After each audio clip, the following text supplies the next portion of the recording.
Guys, I want to get loud all of a sudden. Do it. Sorry, I'm gonna. It's you. I knew it was coming. I'm sorry, guys. Can't but I hold 'em need back. to do that. It is. You feel like Poseidon chucking that bugger down in the water. Sucking that bugger. Did you butt out that deer? I did not butt out that deer, but the next one I get, Okay. it's getting its butt out. Is that little Stevie out here in the back? Drobop. Bow drop, I'm sorry. Drobop. Hello. Stay tuned. I'll be back after my seizure. Every little chipmunk that was running around, everything's dead quiet, and I went like that. Just happened. I saw what is in essence a nature-gasm. Welcome back, guys. Welcome once again. This is the Sonic Campfire. You're listening to the Rutten River Pursuits podcast. We have a very, very special guest tonight. To you. To me. Oh. So before I introduce everybody at the table, we're going to take a little stroll back in history. If you've ever seen like a German Mauser tank run straight through a nitroglycerin plant. No, that was the rifle that the Germans used was a Mauser, bud. No, it was a Mauser tank. It was a Tiger What was tank. the big tank? Panzer tank. The Panzer tank. Yeah, That's what I said. yeah. If you've ever seen a German Panzer tank run right straight through a nitroglycerin plant, and like the guy jumps out the other end, like holding the spine of a T-Rex. Oh, gotcha. This was how my good buddy Wayne Campbell played football with me back in the day. He was unstoppable. But we're going to get to Wayne in a second. But who else is with me? I'm Steve. I'm Ryan. I'm Will. It's Uncle Schnauzer. Bucky. I'm the other Will, Wayne's sidekick for the evening. Netman, cameraman. I'm Wayne Campbell for the third time, Phil. It's good to have you here, boss. Nice to be here. Oh, man, it's been a long time. Me and Wayne played football, went to high school together, and a lot's happened since then. I mean, our passions for the outdoors have taken us in slightly different directions, but completely brought us back to, loving This to fish podcast. for monster fish and this podcast. And, I just want to jump right into it because I'm sure as we go on with this show, I'm going to have lots of questions. mean, and the guys are going to want to talk more about exactly what your passion is. So if I small talk the first 10 minutes, we're going to run out of time. I mean, if you want to get to the fact that, I got out of, elementary school in the 4th grade with you guys. Yes. And, and I'd kind of missed Wayne. You just missed Wayne. I'm pretty sure. Yeah. So that was, a little history. How did you get out But of elementary I'm pretty school in sure- 4th grade? You got thrown out. I graduated. Oh, that's impressive, bud. I hit the 5th grade. No, I moved to another school district. You had to have been right there with them all, but I- have no clue who they I are. don't remember. So apparently, Wayne, we More than went to likely. school with Stevie the entire time and we didn't know it. Where did you go to school? I went to Hollidaysburg. Yeah. And what year did you graduate? Well, I didn't graduate. I graduated from Altoona in '96. That would be why. Yeah. But I went to We don't Hollidaysburg associate in with your elementary type. school. No. Altoonians or no. It must have been what it was. Yeah, There's some of the spines that Wayne carried off the field. you should be atoned. Yeah. Believe it or not, though, I didn't play high school football. Well, I can't believe that. I literally just felt like a little gut pain right there when you said that. Believe it or not. No,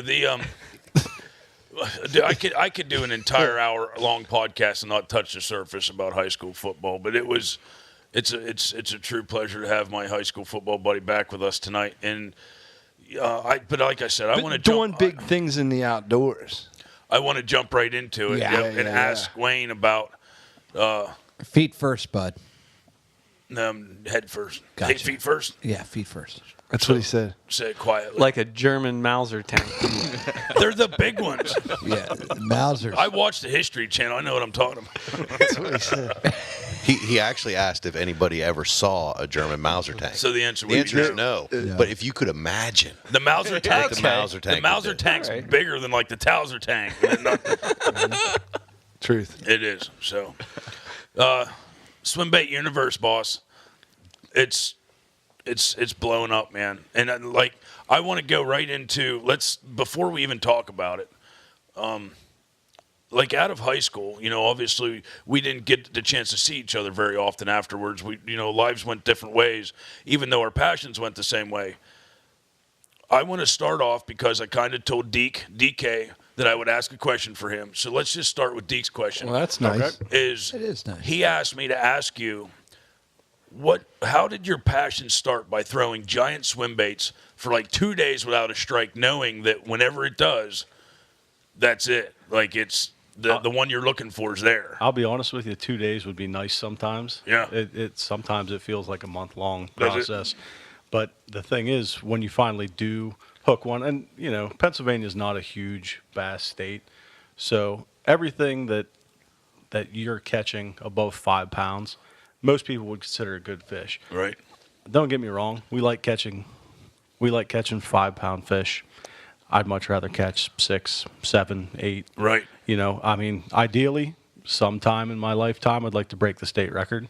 Or somebody in my boat will. That'd be nice to see him catch one that I caught a little bit bigger the next week. You know what's not as nice as catching the state record? What's that? Is being the net man on this, because that's way more important, in my opinion. You have to get that thing.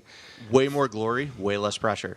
That's the way we looked at it. And we've already decided that if I were to catch the state record ahead of him, I'm immediately going for a swim at his hands, and I may or may not get a ride back to the bank. He's not netting you back to the boat. I will be on the motor very quickly. I thought you were going to say he's going to make you hand over the rod over to. I wouldn't rule that out either. He's bigger than me, so I'm not saying I might not miss with the net either.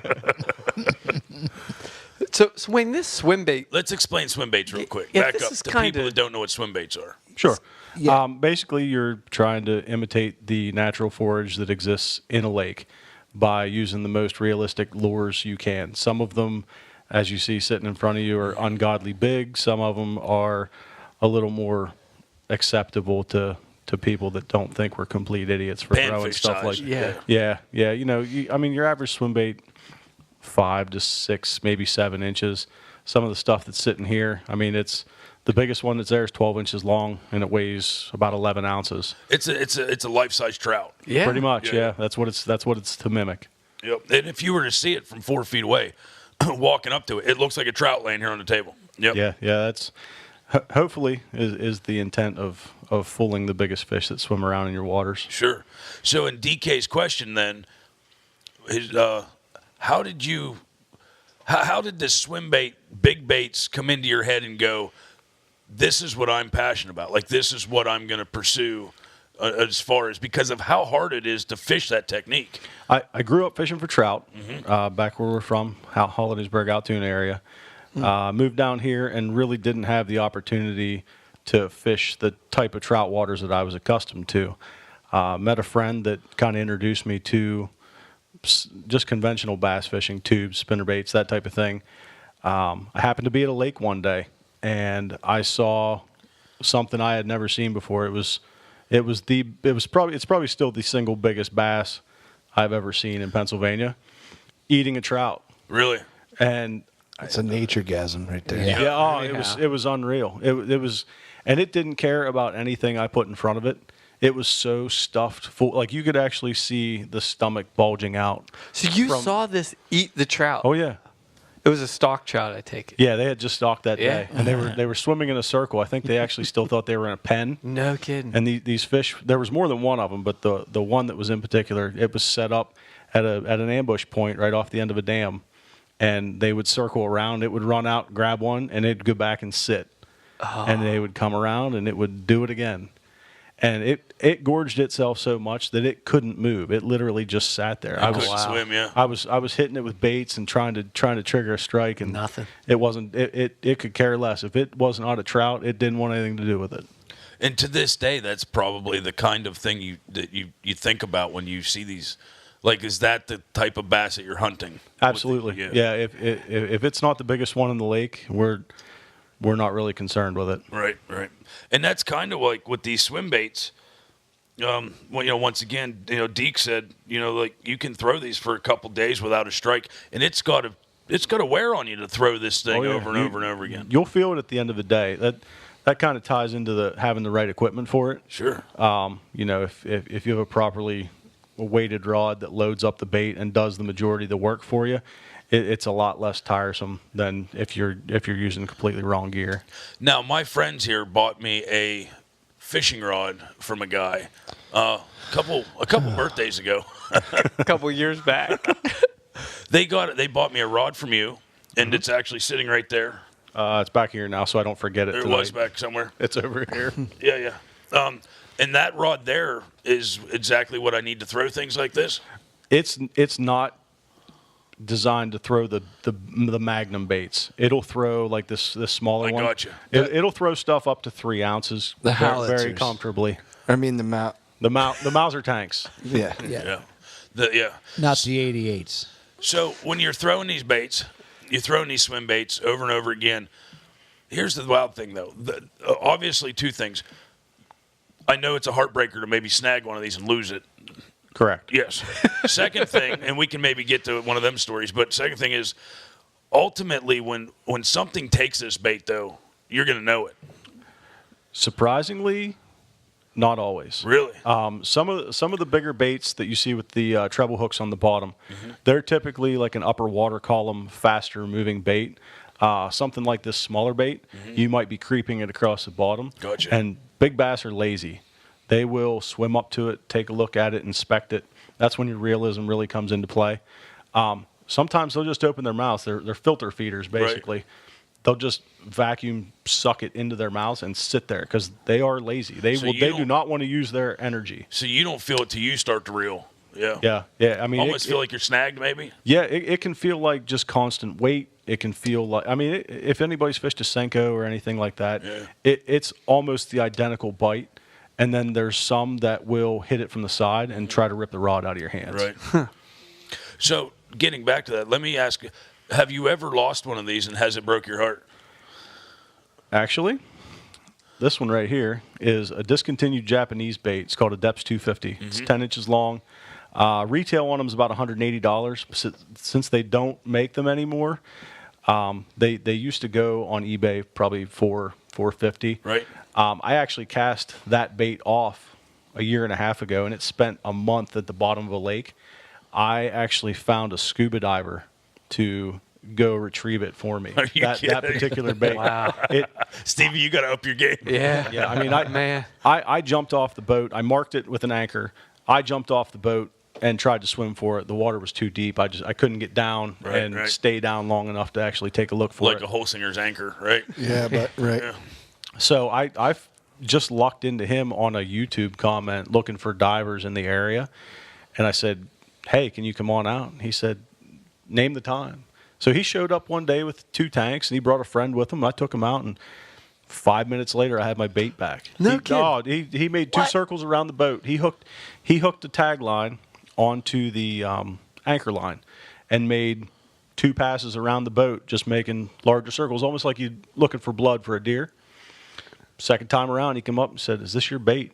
I about wanted to give him a hug. Sure, He's soaking wet, wetsuit, everything like that. I was like, come on. I was like, let's go. I'll go buy you a beer. Yeah. That's cool. Stevie, I think you got a new job profession. A bait retriever diver. I'd do it. When do men hug? After they get their bait back. After you get your 11-ounce bait back. Well, that completely answers my question on how far you'll go to retrieve it, because that's a lot further than I thought. Yeah. Like I thought of, one of those bait retriever hooks that you slide down the line, or Well, the problem scooping was with a tree branch on the bottom. The problem was on the cast is the reel actually engaged mid-cast, and it launched it. It completely threw it off. So I didn't have, if you get them snagged, we carry 2 and 3 lure retrievers with us. We can usually get stuff back. Right. But if it breaks off and they'll sink a foot every second. Like the perch bait a few years ago that I am absolutely still heartbroken about. Yeah, they don't make those anymore either. It was gone. It snapped off on a back cast because I was being lazy and didn't check my line. Sunk down in the weeds, never to be seen again. It's gone. Will and I just did this at Blackwater down in Maryland. We were throwing topwater for snakeheads, and the big whopper popper, like the 180, it was like brand new. I cast it at one time, and I had a snakehead come up and roll on it. And real quick, I was just trying to get it back out past him to bring it back. And and you could hear when the reel engaged, you just saw that thing. And the wild part about that was I broke off a smaller, like 160 watt per plopper right before that. And I stripped down and swam out through Blackwater to get my bait back. Of course. And I swam back to the dock, got all dried off, started throwing the bigger whopper plopper. But, man, that thing launched. And it was all lily pads back in there, so I knew that there was no way to find it. No. And I was sitting there just, all right, let's drive home because I don't fish anymore. Sick of my guts. Yeah, that's a kick in the tail for sure. See, now hey, there he is swimming. Look at that picture. Yeah, he was going in for it. And I know for me, like I'm relatively new to bass fishing, but all the setups I've got where I'm throwing 11-ounce swim baits, I basically set them up and I'm fishing in B.A.S.S. Yeah. So I don't want to break any off. But I mean, that's just for a new guy. I just let them out and troll. Let it roll. Absolutely. We can all agree that at least once a summer, you catch the biggest fish of your summer, and you're constantly, your heart tells you, man, that this thing's a tank. There's going to be a bigger one this summer. Sometimes it doesn't happen, but I'm just getting into this, and because of you, so I'm inspired to get into it because of you, Wayne, because I like to throw a lot of big topwater baits. I'm addicted to that explosion on the top of the water. But of course. Living at Lake Mead, the biggest bass that I've caught there have been on 8 to 10 inch worms on the bottom, big Senkos, things like that, crawling creatures. Yep. And they're in 18 feet of water on the bottom. And same thing, the two biggest ones I've ever caught there literally didn't crush anything. I thought I was hung up. It just kind of starts swimming. Yeah, and I can catch a lot of bass on topwater, some decent fish too. But to go hunt for monsters, I almost have to change my game up to something like this because I believe there's something in Lake Mead that's like magazine worthy. I've seen things in back like Mud Run back there that just shadows of things moving, going. I mean, it almost looked like a hybrid striper, but it wasn't the color. Sure. So I get my heart raced up going. They're in here all summer, fishing every day, going. Come on, I know you're there. I know you hang out right there under that old broken boat. Those hybrids will eat these too. Will they? Yeah. And really anything will. I mean, I was throwing some smaller stuff in the summertime and caught a shell cracker on one. Really? Yeah. Green sunfish come up. They're very aggressive. Anything they can try. They're just like a bass. Anything they can try to get their mouth around, they will. Huh. So, Wayne, is this the big swim bait kind of craze? Is that new in this part of the country? This part of the country, yeah, I'd say probably within the last 10 years, it's really started to take off. It's been around California since the 80s. It was real secretive back then, though. Really? Guys didn't want to share their secrets because, I mean, they're hand making baits that they see the bass eating, and like you did, right? Like you saw. They saw, but their bass are a little different caliber out there. I mean, I talk to guys on the regular that are upper teens, low 20s are their biggest fish, and like the biggest fish I've ever seen in person was 12, and it is a totally different class from even a 7 or 8 pound fish. I mean, don't look the same. 4 pounds does't sound like a lot until you see it in a fish. It's ridiculous. Percentage wise, though, it's significant. If you take an 8 pound fish and you add 4 pounds of weight to it to get to 12 pounds, here I am doing math again. I was going to say, guys. Nobody said there'd be math. I don't. That's every week. I'm nervous. That's every week. But that's 50%. It's crazy, right? It's a half of that fish added on. I mean, just imagine how rare in Pennsylvania an 8 pound fish is. Yeah. Add 4 pounds to that, and I mean the state record's 11.3. Yeah. It was caught in the mid 80s, actually not too far from Gettysburg. And see, that's why I get so crazy about the lake I live in because I know they're there. Because I guarantee I've seen multiple fish just under it, like a pound under it, and I'm just going. He's there. He's got to be there. We've marked some god-awful fish. Oh, my God. And here's the wild thing. Like, if you would throw a cast net, let's say hypothetically I threw a cast net in Lake Mead that, air quotes, I've never done. So you would be... You're new to cast nesting. Yes. It doesn't... There is almost no place anywhere along the dam that you can throw a cast net in Lake Mead in 6 feet of water and not get legitimately anywhere from like an inch little ones to hand-sized shad. Yeah. By the 50, 60 of them in a cast net. They'll block out the fish finder where you'll find it when you're fishing for crappies. You're like, oh, here they are. Oh, wait, that's a pot of shad. That's what them bass are eating. Well, and that's the thing too with a shad lake like that. Shad are considered pelagic, So when you said some of the bigger fish you've caught have been out in 18 feet of water, Right. you know, during the summertime, the shad will go out and suspend over the deepest part of the lake and just sit there. Well, the biggest fish will sit on the bottom underneath them, catching the dead ones that flutter down. That makes sense. I never onto the put bottom. that together. So whenever, I mean, obviously the water's cooler in 18 feet of water. Bass are, again, lazy as all get out. And in the cooler water, their metabolism slows down, so they don't have to eat as much. But they still prefer a big meal because then they have to use less energy continuing to eat. Especially the bigger they get, too. Absolutely. That makes total sense. So, I mean, what I think I need is an actual shad swim bait that I can act like it's dying on the bottom of the 18 feet. I'm sure we can make that happen. Oh, man. No, I'm not. And it's supposed to snow again Saturday. Come on. It is. Yeah. It is. It's unfortunate that we're this far into April and it's still talking about snow. So since Catfish brought it up, shad baits, what do you got? With me?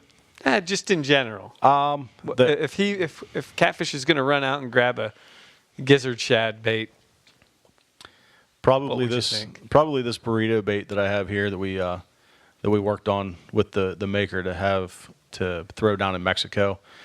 It gets down fast, has a good shad profile, kicks great as it's coming across the bottom. It throws off all kinds of turbulence. It has a great scale on the side of it too. Yeah, and it's actually made out of silicone, so it's a little more durable than some of your soft plastic baits. In turn, it's a little more difficult to repair when it does inevitably get torn up. But by the time it tears up, you can just put on another one. You've caught something significant with it, right? Yeah, you can just kind of kick back, have a beer, and enjoy the rest of your day. I'd say probably the bull shad as well. Bull shad's a great option. A guy named Mike Buga makes one called the bull shad. I actually have one upstairs in the box, and it's a hard resin that mimics that. And part of what you were talking about with those dying shad, like Wayne was saying, part of what his design is so that when you stop reeling that bait, that shad will almost literally flutter to the bottom. And he's got multiple stories of guys doing that, letting it die. A lot like you and I were talking about outside, Ryan, with with that Kitech last year, when you said you put that rod down and that bait began to fall. Yep. That's exactly what that fish did. Is he waited for it to get down to him and he just came up and smashed it. They're looking at it like a maple leaf falling. Yeah. And that's why I stopped it on purpose. I mean, it wasn't because I was thinking about switching up baits. No, you knew what you were doing. Yeah, absolutely. Absolutely. I got that personal best. You're far more advanced than most beginners out there. I picked that up already. He's relatively new to bass fishing. Hypothetically speaking. I've been saying that for years. So how do you fish these? You're just casting them out and... Sometimes it feels like that. A lot of times there is kind of a method to the madness. Yeah. The fish will get educated. As realistic as these are, they still know that they're not real. And if you show the same fish, the same big bait from the same angle time after time, you're decreasing your chances with every cast. So we literally say when you pull up on a spot, you got to make the first one count. Yeah. Because that's mostly when you're going to pull the biggest fish. Right. Is when they haven't seen it a bunch of times that day. No, it makes total sense. I mean, years ago, I mean, it was like, I say this a lot, it was like legal cocaine to go out and throw heathen spooks on Lake Mead. You would quit and go eat lunch because you're tired of catching bass. I bet. And, people, whether, spot burners, Instagram, whatever, eventually you've seen everybody out throwing spooks. Sure. And so you got, less hits. And then, of course, the Whopper Plopper came out, and the lake it literally was on blue flame fire. I'd be calling these guys saying, quit your job, get down here. I bet. And that was a couple years ago, and then last year, it still worked wonderful, but not quite as blue flame. And so this year, we're going to do the plopper frog, plopper. Toad runner. That's what I said. The toad runner, because I don't think, booyah? Yeah, I don't think they've seen it on Lake Mead yet. So hopefully that'll be the ticket this year. Yeah, we actually talked about a similar bait. It was it's called the Teckle Sprinker, is the precursor to the booyah, and it was one of those deals where some guy won a tournament on it, and then everybody had to have it. Next thing you know, a $15 frog is selling for $7,500 on eBay because somebody had the foresight to buy every single one they had. Probably putting their kid through college with them right now. Did you guys ever see those the prank from Booyah? Oh yeah, the popper with the crank clip. Yeah, it's proper. Mm-hmm. I have not used it. That thing looks pretty impressive. Yeah, I bet you could probably make it do some tricks. You toss it in the water, you give it a couple pops, just like a regular popper, and all of a sudden you just burn it. Yeah, for a little bit. It's like a flea and bait fish. Yeah. Yep. And the great thing is in North America, no matter where you go to fish for bass, a topwater frog is going to be on fire somewhere. Like to me, that's the number one bait you can have fun with and still don't have to be extremely scientifically proficient in technique to fish with it. I mean, I'd agree with that. I mean, I'm pretty dead set on throwing these things all the time. The big swim baits. Will flat wore me out at the end of last summer because I got so stuck in a rut trying to force feed them what I wanted them to eat. He happened to pick up a frog one day on a lake where we had never gotten a frog bite. Right. And just, like I said, proceeded to whoop me for the next month and a half. Yeah. And I was like, I'm just going to take you around for a boat ride. I said, you go ahead and fish. Fishing it in a way that he didn't. He was looking back like, slow down. What are you doing? Because I was twitching it in a way, and I couldn't even tell you why I was doing it that way. But they started eating it. Intuition. And it you call it intuition. I'll call it luck. But I'm trying to be nice. Yeah, you should. I think it's different. It's something different. Yep. We spoke about this before on the podcast, but it doesn't matter what it is. Will and I had 3 turkeys gobbling at us once that were hung up, and I got so frustrated that I literally took the slate call and never stopped, like aggressively, like somebody was at the DJing at a nightclub, just ramming on this thing, and they couldn't have enough of it. Like they never heard that before, Just because I knew they weren't coming, so let's just do something crazy because we had the mic equipment there to. Sure. And the gobbles were in the hundreds. It was stupid. We were laughing about it at times. I was just taking the slate call and just like doing circles on it, and obviously educating them the crazy. But it was fun. But like these in Lake Mead, and hopefully nobody listens to my podcast, but nobody has thrown these yet that I've ever seen on any boat because I watch closely on who's throwing what, talking to the guys, and. I honestly think that this might be the ticket because, like I said, it's new. They haven't seen it yet. A lot of the things that's going to keep people from throwing the magnum size baits is one, the gear is very specialized. There's not a whole lot of places to get it. There's starting to be more retailers and manufacturers that have the gear that will throw these. The other thing is the baits. A lot of them are cost prohibitive. Yeah. Because you got a guy that doesn't like throwing a $3 jig into a laydown and getting hung up and breaking it off. You give him $150, $200 swim bait and say, hey, throw it in the same spot. He's going to look at you like you have 3 eyes. And after I started following, your career in this, after, I picked back up with you in life, I started looking at some of these, especially some of the ones that come out of Japan. It seems very popular in Japan. It is. It was swim baits. I've seen some of these for $400, $500, $600. Absolutely. So, to me, to throw something of that magnitude and get it hung up, like I would have never thought to hire a diver, but I literally might drive over and throw somebody off their kayak, like just that upset over a $600 lure where I'd almost be afraid to throw it. And this same thing I told Will, when I was 16, I got taken by Brandon Meadows' dad to Canada fishing, and they're called a boom. And I think they were like, this is what, back in 93 or something, I bought these, what looks like it looks like a Rapala with a lip on it. Okay. All one piece. They're wooden, but they have 5 different breaks in them, so they swim like a snake. Sure. And they're just all round. They have 2 trebles on them, but they're called a boom. That can't find them. Never seen them at any fishing flea market ever again. I have 3 of them out of the 5 I bought. That's usually how you know they're good, when you can't find them anymore. And the paint is ripped off 2 of them from the pike we caught.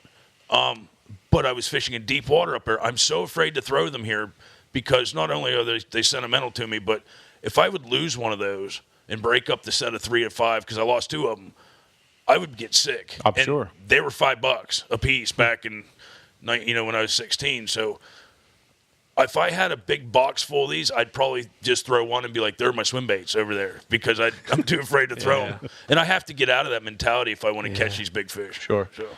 So in a lake like where catfish fishes, which is a shad lake, would you still expect a trout bait to work? Absolutely.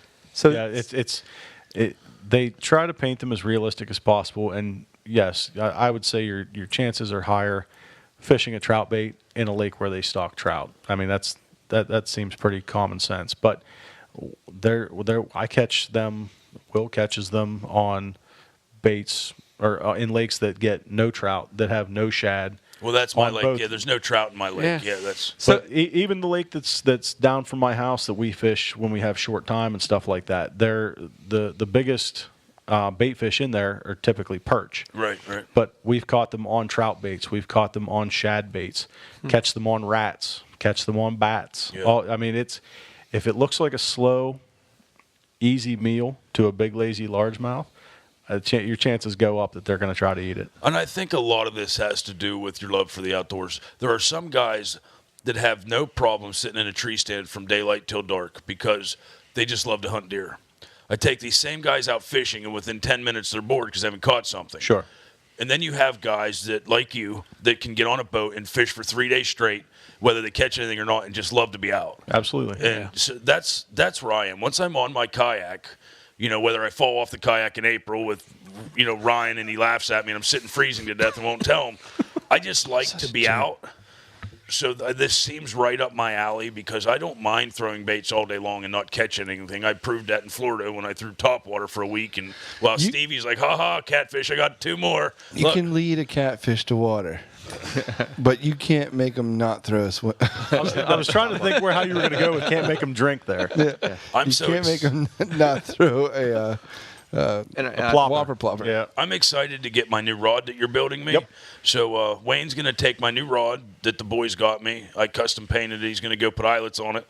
I picked out a reel for it. Maybe I should text you that and see if it's appropriate. It'll be fine. That's a very, very forgiving blank. Is it? Yeah. And so once I get addicted to throwing some of these, small, mid-sized swim baits, I'm going to have to say. It's going to be rough. It's going to be, Wayne, what's my next rod I need? Because we can make that happen, too. I mean, I'll spend $600 on Kitex or topwater baits where I might as well throw one that's going to get me the fish I want. The fish that I've seen that I want, I need the bait to get it. So. It's not the rod, or the money that I'm worried about. It's the 17 months it takes to build it. From me? For you. Not for me. Wayne said he'll finish it in half the time it takes. Well, I've been spending 3 weeks trying to build Wayne a special lure that I didn't get done tonight. So my stuff's nice when it's done. It just takes a while. Sure is. Life happens. Yeah. It does. So I get busy fishing. Can we start on that bigger rod right now? I might have to teach my kid how to do it. So maybe she can finish it for me later on.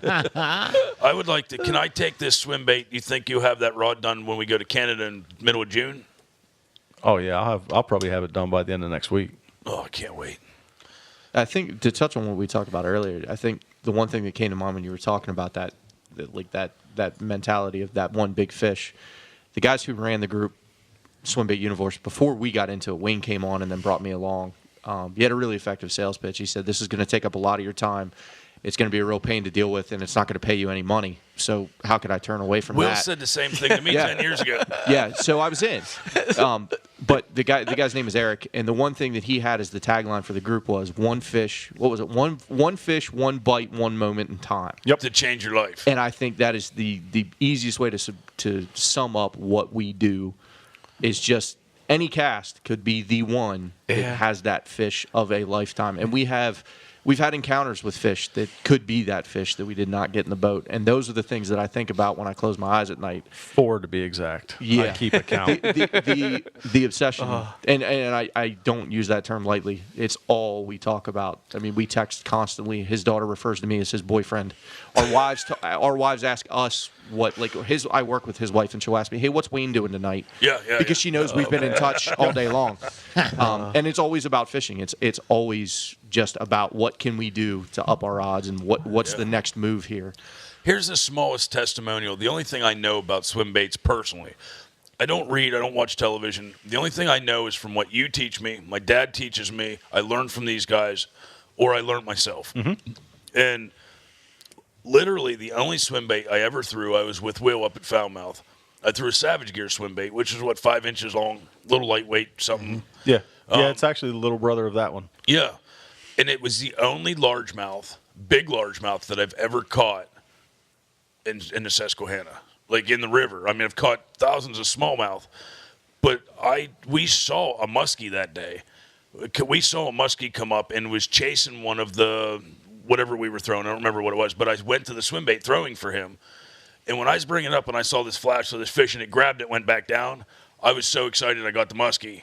And it turned out to be this giant largemouth. And for the first day I ever threw a swim bait, I was like impressed that happened. Yeah, like it's pretty that. encouraging. It was, yeah.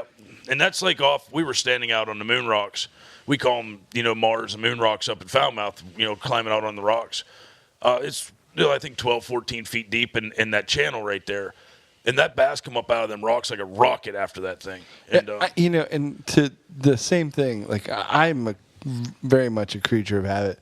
I'll take a 4-inch Kitech any day of the week, and they really are hard to beat. They're so hard to beat. They get eaten everywhere. Yeah. And so, but he's like, "Hey, give me that big bastard." Well, I am. And just last year was my first year turning towards bigger baits.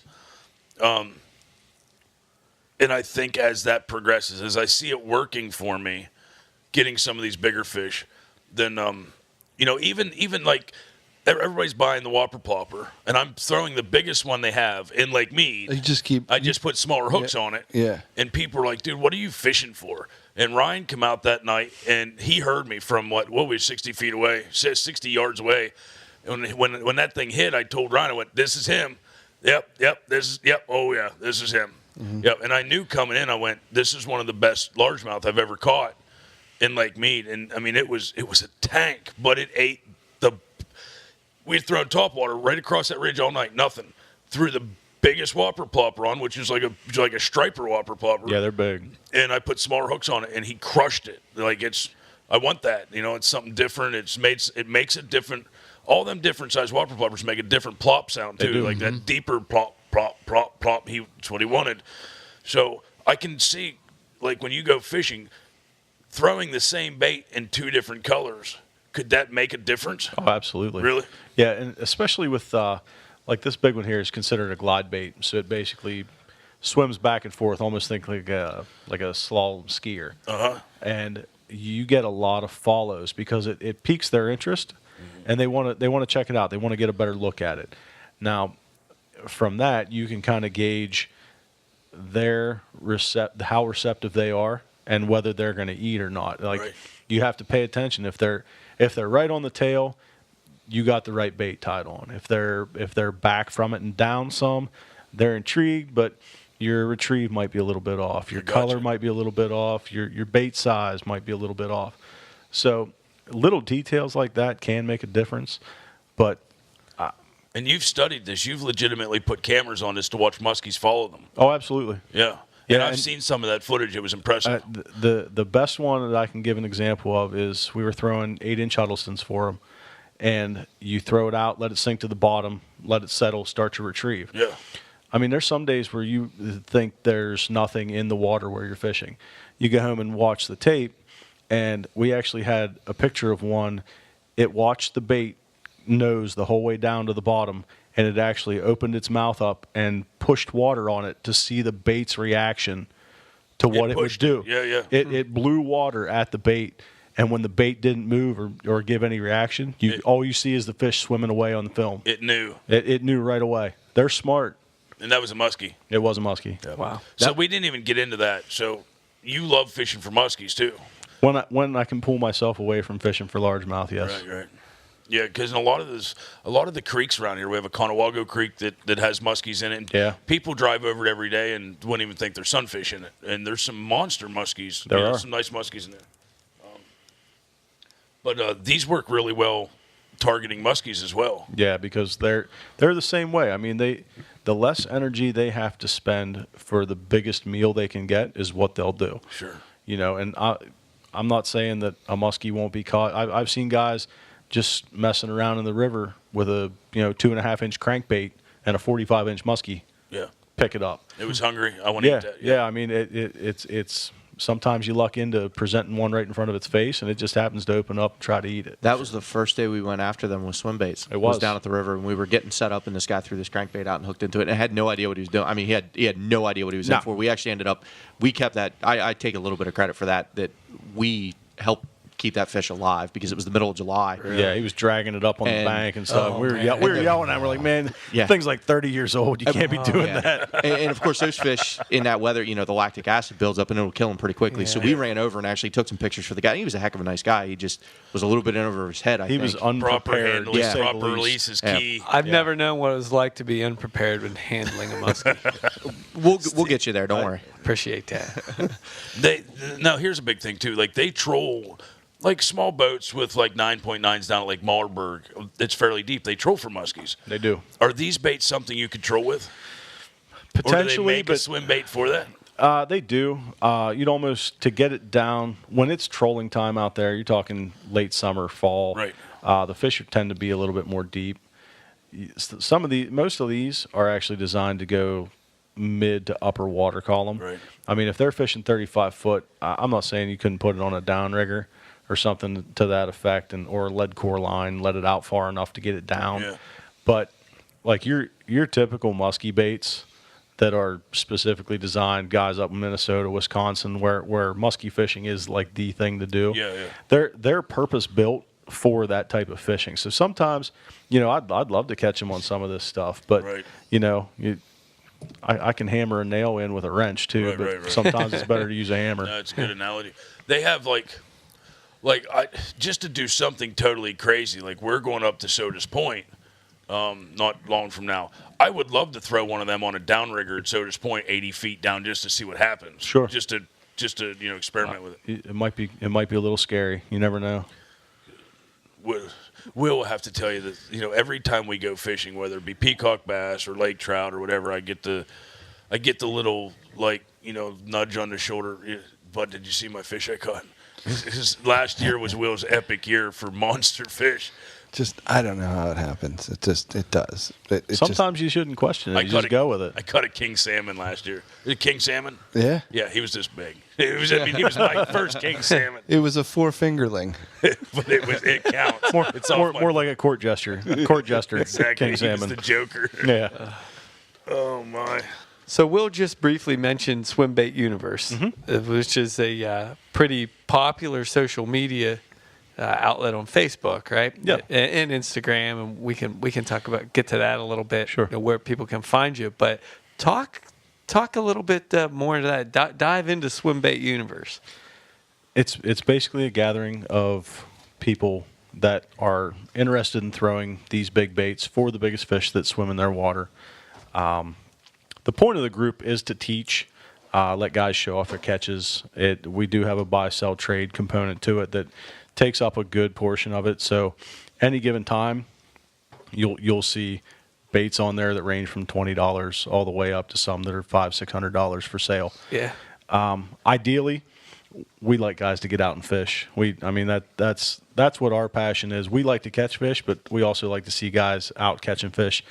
There's a pretty young component to the whole genre of swim baits too, and I don't know if it's a cool factor or you just have kids out there that like to catch big fish. But, it's really, really rewarding to see a kid that went from asking, what rod, what line, like your general just type of questions, and then the next thing you know, he's sitting there hanging an 8-pound fish. That's cool. And it's just like, hey man, good job. That's awesome.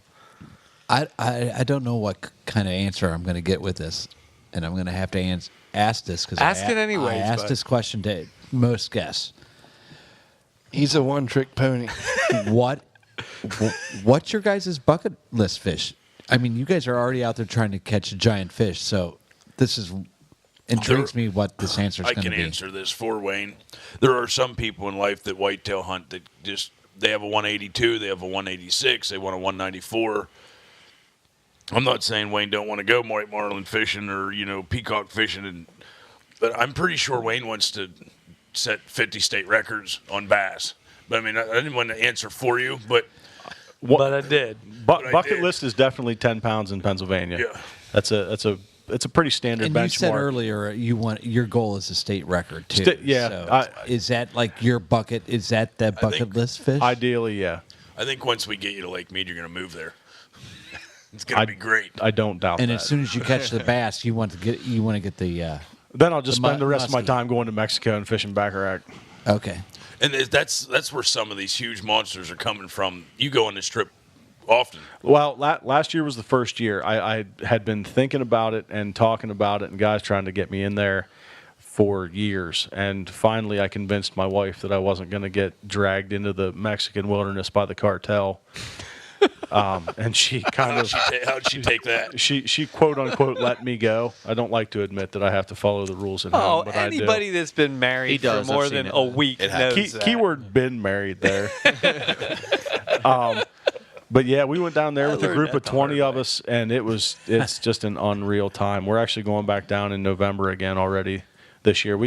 As soon as we touched down in Atlanta, I was already on the phone looking for flights down to Mexico for the next year. He called me the minute he got back, and it was pretty clear that I needed to be on the next trip. So you didn't go this past? I did not. No? I set it out because I actually went down and fished the Big Bass World Championship in Oklahoma. Oh, yeah. As a Pennsylvania representative in October. Making too much noise here. I'm new to this. Yeah. So I fished that, and with Whitetail Camp right around the corner, I kind of was pressed for time. So he called me as soon as he got back, and we spent a lot of time together, probably over the last 10 or 11 years. So I know him when he's excited, and that's cool. I went right home to my wife, and I was like, hey, we kind of got to make this happen. And luckily, she was all for it. Surprisingly, was all for it. So yeah, I'm on the books for November as well. So if you love fishing for bass, this is a place that you got to see once in your life. It literally, if you don't get there, you will be missing out something in your lifetime. I mean, from the flight to the time you touch down to it's a 3-hour bus ride from the airport to the lodge. Yeah. You are literally in the middle of nowhere. Really? And it's just great the entire time. I mean, the people are real nice down there. They're real accommodating. It's nothing like you see Mexico portrayed. Honduras. I mean, I'm not doubting there aren't sections like that, but I mean, I felt less safe landing in Atlanta than I did in Mexico the entire week. So I don't feel or see that, like, Mexico doesn't jump out at me and scream bass. But apparently they have everything they need to grow big bass. It's all about growing season and food. The lake itself is actually managed by the Mexican government as a tilapia fishery. Yeah. So they pull nets and everything like that and commercially net tilapia. But because they are there, I mean, we were riding around. Tilapia is their shad. Pretty much, but there's shad in the lake too. Is there? And there's a small species of catfish. It's about you'd like that, right? Yeah. It's about 10 inches long, and they fish baits down there consistently that look like that, and then it's just I've they been just saying forever annihilate they it. need a catfish whopper plopper. I even told Larry Dahlberg that. I just met him the other day. Did you? Yeah. Well, these guys were nice enough to have him on our podcast, and they didn't tell me I was at work. Just like the last time I missed you the last 2 years when you went out for Chinese with the guys. Yeah, we've been trying to avoid this night, but I've done good. I've kept all the football talk out of it. And Lacey told me, please don't take up 45 minutes of football talk because every time I start talking about football in the house, she rolls her eyes and she's like, "Oh shit, here we go." The whole entire night's gone. I got to hear about football gods. It's Wednesday Night Lights. I'll be honest. I'm glad she had that conversation with you. I do appreciate it. Thank you, Lacey. I'm refraining and doing my best. We're already running up on time, but Wayne, I would be remiss if I didn't get an opportunity to ask you about something. And again, I hate to keep putting this out there, boys. I'm relatively new to this whole bass fishing thing. Amateurly speaking. However, I did manage to get 2 different stories published in Bass Angler magazine. Okay. Yes. But what I have yet to do is get that coveted cover photo. Cover photo. Yes. And I understand recently that's an accomplishment that you've made. What was the? It was the Big Bass World Championships. Actually, you compete against your state to qualify for the tournament. Okay. And then all the state winners actually travel to a predetermined lake that isn't announced until a month ahead of the tournament.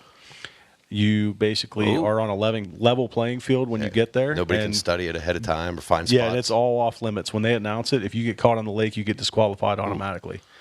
So you show up, you fish for a day, biggest fish wins. There's literally no second place. No practice, no nothing. What? Nope. It's one day. You took it. One day. Woo. Yep, took it. It actually won by almost a pound. Good Nice. night. Yeah. See what happens when you play So, football at Hollidaysburg? That's right. preps you for the real world. So what you're saying is, in order to actually get to cover, I'm going to have to really step up my fishing game. You may have to. Well, You first better hit gotta, the weight room for the football team at Hollidaysburg too, bud. First, you got to be the best bass angler in Pennsylvania. Then you might be able to get invited there, right? Well, not necessarily. No. You can do what Will did Yes. and win another state. No, I actually won Maryland. He won Maryland that year. Oh, I thought. Yep, I won Pennsylvania. That was 2015. I won Maryland, or I won Pennsylvania. He won Maryland. Gotcha. What were the fish Yeah. What were the fish that won Maryland and Pennsylvania that year? Mine was right at 6. 7, something like. It was just under 7. Yeah, mine was 5, just under 6. Yeah. For Pennsylvania, And then the one Okay. that won the tournament was 616. Yeah. Yeah. And I've known you guys, spent some time with you guys over the last couple of years, and listened to the podcast pretty regularly. And one of the things I've always loved is the stories, and like we talk about those moments. Yeah. And as I'm sitting here, I'm kind of getting chills a little bit thinking about when he won in 2015. We were on separate boats. He actually got to fish with Elite Series Pro Fred Rumbanis as a part of a drawing the night before he got lucky and won it, and got to fish off this wow. giant boat. It was cool. But the one It was moment, pretty nice. Yeah, the one moment I'll never forget, aside from 17 and a half hours back from Oklahoma, talking about it incessantly as we did for the weeks Of course, after it, I because bet. there was nothing else going on in our world. Man. Our boat pulled up to the dock, and I skunked. I had a terrible day. I've actually won Pennsylvania twice. I won it in 2015. I won it in 2017. Both times I've fished it, I've had terrible days, but that's just me. 2015, we pull up, and we're tying the boat off, and I look over at him, and that boat is docked. And I look over at him, and I kind of gave him a shoulder shrug, and he went, meh. And I'm like, okay. So I walk over, and he's got 2 fish in the bag, and I walk over, and he leans in real close. In a moment, I swear to you, I'll never forget it. And he goes, I think I got it. And No I'm like, way. Really? He's like, oh, I think I got it. So we unloaded the boats, and I saw him there at the holding tank because they put this like tub of water there, and you got your live well bag. And he's got his fish down. And I saw what he was doing, and he couldn't have set it up better. He actually set it up so that he was the last guy to weigh in. And I see him come walking up, and I'm like, Baller. oh, yeah. Yeah, it was some pimp stuff if I've ever seen it. And I'm watching, and he gets the bait on this, and I see the scale go over, and I couldn't believe what I was seeing. It was incredible. And I I'm should have done the snapping as many McGregor millionaire walk up. I was snapping so many pictures, and just I That's was so just, cool. it was one of the coolest moments that we've bet. had together. I know that guy. Yeah. Well, and then that's my boy. We talked about this a little bit after before this started. After the magazine was out and he was on the cover, the new Field and Stream store opened not far from us, and it was wintertime. We didn't have anything to hunt or fish, so we just spent the night out running around hitting Bass Pro and Field and Stream, just kind of killing time. And we actually ended up finding the magazine at Field and Stream and had him take a picture pointing to his magazine cover, which was one of the cooler pictures we got. Plus, the customers in the store, we saw this guy look at the magazine and look at Wayne and look at the magazine. He was doing double takes. Yeah, he could, and then it clicked like, oh wait, that's the guy on the magazine, and it was a really cool experience. I did the same thing at Bass Pro, probably the same night. I looked over and went, no.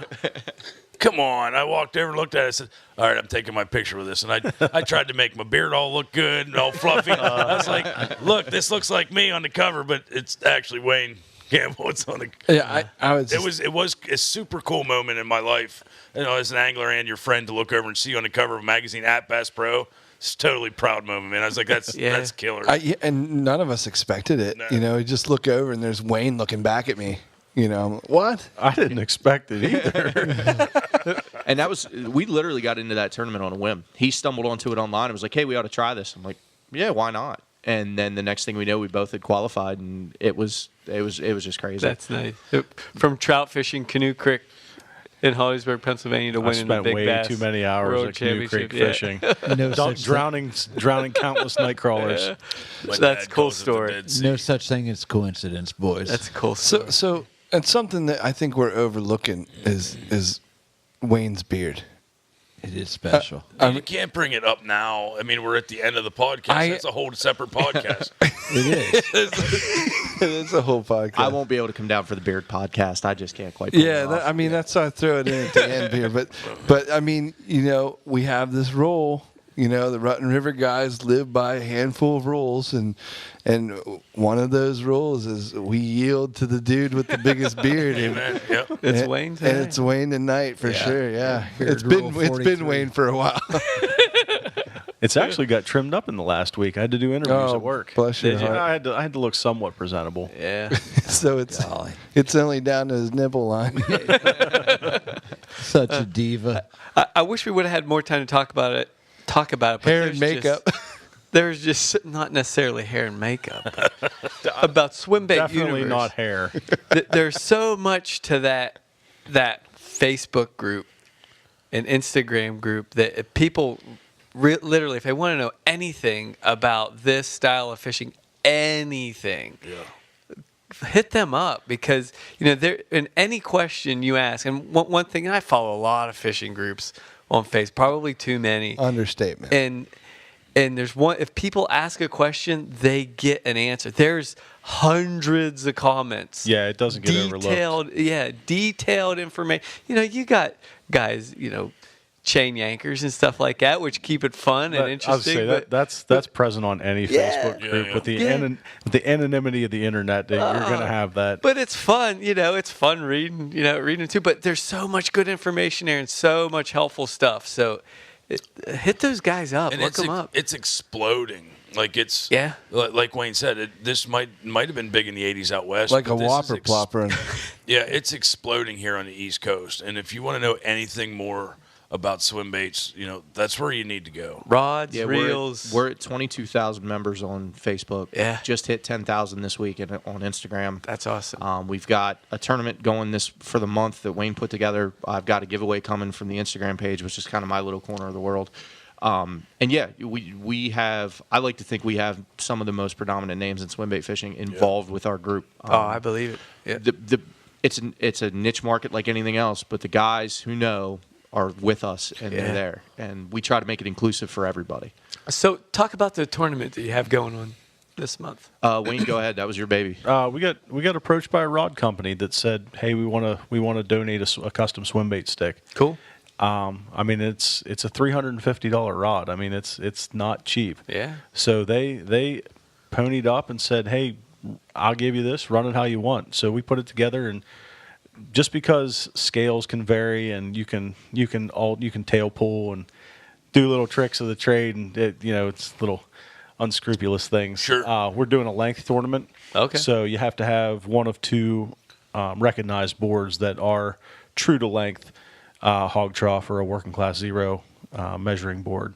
So it's a 3-fish tournament. Most combined inches between 3 fish for the whole month of April. Wins a $350 Leviathan Omega swim bait rod. So you snap a picture of those. Yep. We have a code, so you can't use an old fish or something like that. As long as you get the board, you can get in. I'm a couple days behind. That's all right. I think we only have a couple entries. I don't think catfish should be entry. Well, can I fish at my lake? Of course. You can fish anywhere. It's the whole month. You should, but I don't think you should be eligible. You got to win Campbell rod. The problem with a podcast is you cannot see the wry little smile that just came across his face when he said, "I can fish in my lake." I'm a huge sportsman. I love to, guys, come goose hunt with us. You pulled in the field. I know it's early. Just set up with us, and I love being out like in the river. Trying to. I'm sorry, guys. We'll go up here. DK's throwing in their spot, catching their fish. When the guy said, "Please don't fish my hole," I like being a sportsman. But when it comes to Lake Mead and ski boats and other guys that are like, I'm here and you're right on top of me. It's the only time I ever go, this is my lake. Like, you're in my spot. Yeah. I don't say it, but I think it. We call them lake lice. Yeah. or jet fleas. Yeah. I get wakeboarders come by me all the time as I'm fishing. I'm going, I know you're just doing what you love, and I'm doing what I love. But what I love is more important. But you're noisy. But I don't have loud music playing, and I'm not rocking your boat. Yeah. But it's all good. This has been really cool. Yeah, it's been fun. So can we talk about football now? I mean, we're out of time. We're pretty much out of time. Can we do another episode? We just talk about how football gods are made. I'll definitely come back over. Yes. I enjoy the drive. I'll produce that. And enjoy the company. Very cool. Yeah, this is one of those nights where it feels like we could probably just keep going for the next 4 or 5 hours or so. Yeah, because it's easy. That's one thing I've always noticed with you guys is we are of similar mindset on a lot of stuff, and that's why Wayne and I get along as much as we do, because we're passionate about this and we all think about the same way. Well, past social media, past a podcast, if you turned out the lights, the apocalypse comes, we'd all be fishing off the bank together because fishing what we love. Yeah. I mean, that's what comes first. Yeah, and the one thing I did want to touch on, you said about the swim baits blowing up. If you take the admins that run our group, there's 6 of us, 4 other guys outside of Wayne. There's 2 of us who are in the middle of nowhere in central Pennsylvania. We have 1 guy in Massachusetts, 1 guy in Arizona, 1 guy in NorCal. Who am I forgetting? Oh, and a 2nd guy in Massachusetts. I forgot about the other John. Covering a huge So we're area. all over the country. Wow, no kidding. Yep. How can people find out more about Swimbait Universe? Just search on Facebook, Swimbait Universe. Search on Instagram, Swimbait Universe, and request to add on Facebook. There's some basic questions you have to answer. We kind of have to screen it to make sure that you're a fisherman. We're not only just a fisherman, but no spam's getting in and that kind of stuff. Yeah. But yeah, absolutely. We have a lot of Nigerian princes that try to join the group. Yes. Gotcha. They try. Yeah, they call in here on Thursday too. And you can always message Wayne on Facebook as well to ask him. Just shoot him a private message on Facebook and ask him any questions you might have or anything like that. He's always around. You guys have another. The Nigerian prince questions is why I didn't get in the first time I tried. Because I am actually a Nigerian prince. Yeah. Oh my! In 110 shows, these guys are the first pure bass guys we've had on, like hardcore bass guys. Everybody else, we've had trout guys, crappie guys, kayak fishermen, all these other, but pure bass. So, anyways, Speaking of Nigerian princes, guys, if I was a Nigerian prince, how would I thought you find had Red another River question. Pursuits? Offline. He's down the rabbit hole now. Yeah, I'll tell you how the Nigerian prince would find us. You can check us out at ruttenriverpursuits.com or download the podcast on iTunes, Google Play, Stitcher, Castbox. And make sure while you're there, leave a review. However many stars you think we need, and it's 5. Talk to us all about it. And follow us Facebook, Twitter, Instagram, all of the social media outlets. Just search Rutten River Pursuits. You'll find us, like us, love us, follow us. We're there for you. And if you don't like any of that, go look up Swimbait Universe. You'll love that even more. Yes, because I know I am. All right, guys. Thank you so much, Wayne. Will, having 2 Wills on the podcast, pretty interesting, I'm not going to lie. And a Nigerian prince. Thanks a lot, brothers. I really appreciate this. Thanks for having us, guys. Appreciate it. All right. Bring weedless. Get you some.